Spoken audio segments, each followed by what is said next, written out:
लोग हैं, जो हमारे सिंपथाइजर्स हैं, जो हमारा और मैं अक्सर ये बात दोहराता हूँ। नव मतदाता सम्मेलन जो इस बरनोटी तरड़ा कमला पैलेस में जिसका आयोजन किया गया और युवा मोर्चा की तरफ से इस कार्यक्रम का आयोजन हुआ और मैं उनको मुबारकबाद पेश करना चाहता हूं जिन्होंने इसकी आज व्यवस्था की और उनके साथ साथ बड़ी तादाद में दृश्य आपके सामने है। जितने भी बच्चे आए बहुत उत्साह उनमें देखने को मिला और प्रधानमंत्री को बड़े आदर मान सम्मान से सुना और जिस जोश से प्रधानमंत्री साहब के भाषण के बाद इन बच्चों ने इस नवदाता सम्मेलन में अपनी भागीदारी निभाई और अपना परिचय दिया, लगता है कि देश में माहौल बदल गया है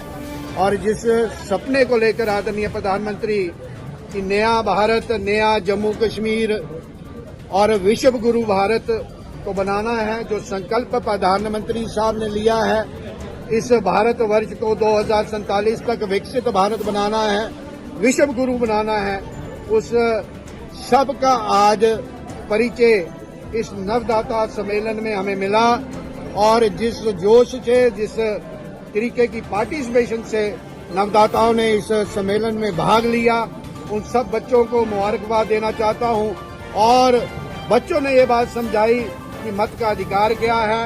एक लोकतंत्र की सबसे बड़ी खूबी है कि मत के अधिकार से सरकार बदलती है और सरकार नहीं बनती है और अगर मत का अधिकार ही एक ऐसा अधिकार है, लोकतंत्र में ऐसी खूबी है कि अगर हम अपने मत का प्रयोग करते हुए किसी गलत आदमी को चुनेंगे तो गलत हाथ में नेतृत्व चला जाएगा। 2 वर्ष 2014 से पहले आपने नमूना देखा है, जो वर्ष 2014 से लेकर 24 का जो सफर, 10 वर्ष का जो सफर आदरणीय नरेंद्र भाई मोदी के नेतृत्व में इस पूरे देश ने जो देखा है, उस नेतृत्व में पुनः बार नवदाताओं ने, नौजवान बच्चों ने उसमें विश्वास जताया है। आज इस बात के लिए मैं इनका बहुत बहुत मुबारकबाद और इनका सबका बच्चों का धन्यवाद। उस विद्वान ने राजा को कहा, उसने कहा आपको भ्रम है कि आपका, हमें ये इस बात का पता होना चाहिए कि जिस रियासत में हम रहते हैं, इस रियासत की क्या परिस्थितियां हैं, इस रियासत में 2014 से पहले क्या माहौल था। और मैं अक्सर ये बात कहता हूं कि मोदी साहब ने 2014 में आप सबको कहा था कि आप सत्ता में परिवर्तन करो, मैं व्यवस्था में परिवर्तन करूंगा। आज ये व्यवस्था के परिवर्तन का नमूना है कि आज आपका प्रधानमंत्री नवदाता को भी संबोधित करता है। आज आपका प्रधानमंत्री एक गरीब किसान की भी चिंता करता है। आज आपका प्रधानमंत्री एक गरीब मजदूर की भी चिंता करता है। आज अपना प्रधानमंत्री एक महिला की भी चिंता करता है। पंक्ति में खड़ा आखिरी व्यक्ति उसकी भी चिंता करता है। और आज आपका प्रधानमंत्री इस रियासत में रहने वाले, इस यूपी जम्मू कश्मीर में रहने वाले हर व्यक्ति की चिंता करता है। उसने 2014 में आप सबसे एक वचन दिया था कि आप हमारी सरकार बनाओ, आप सत्ता में परिवर्तन करो, हम व्यवस्था में परिवर्तन करेंगे। क्या परिवर्तन किया? कई लोगों को कई बार मैं अपने संबोधन में कहता हूं कि रियासत जम्मू कश्मीर की लड़ाई गली नाली सड़क की लड़ाई नहीं, रियासत जम्मू कश्मीर की लड़ाई गली नाली सड़क से ऊपर उठ के लड़ाई थी।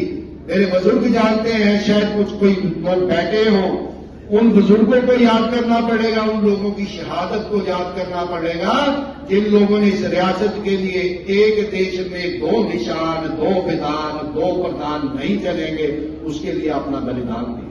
आप सबको ये याद कर रखना पड़ेगा, हम सबको ये याद रखना पड़ेगा। मेरे को याद है, मैं बड़ी बड़ी वाक्य सुनाता हूं, जब हम सरकार में थे आप लोगों ने हमें आशीर्वाद दिया, आपने हमारे 25 एमएलए बनाए। जब 25 एमएलए बने तो हमारी सरकार बनी। पहली बार, प्रथम बार इस रियासत जम्मू कश्मीर में भारतीय जनता पार्टी की सरकार बनी। इतना प्योर ब्लड था कि पुत्र भी और मच्छर भी आपको नहीं काटता था। राम राज्य में औरतें समय से पहले विधवाएं नहीं होती थी। लोग हैं उनको मेरे साथ लेके चलिए। और कल्पना आप करते हो कि राम राज्य वो राज्य था जब किसी की राम राज्य में डिजायर भी कोई नहीं थी, किसी की रिक्वायरमेंट भी नहीं थी। मेरा कहने का भाव ये है कि आज हम उस युग में जिल रहे हैं। आज मैंने नवदाता बच्चों को इसलिए मुबारकबाद दी कि आज युग में परिवर्तन हुआ है।